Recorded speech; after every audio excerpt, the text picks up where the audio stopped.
Hello, do you know the subtraction number bonds for the number 13? If you don't, that's great, because we're going to teach you that today.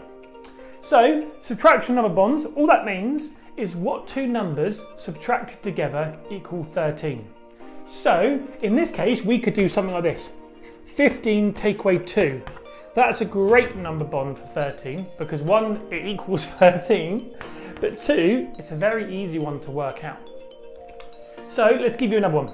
What about 20, it's a bit harder, take away what equals 13? So what number am I missing to equal 13? Let's work it out together. So 19, 18, 17, 16, 15, 14, 13. Yes, so it's 7. So I'm missing 7 there. So these two are another great number bond, okay? So what about this one, the final one? What about 30, whoo, big number, 30 take away 15. Now you work that at home, is that a number bond for 13?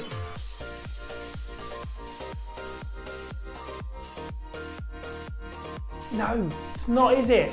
Well done, because that would equal 15, so that can't be it. So remember to use this information, play the next game, and we'll see you in the next one. Bye!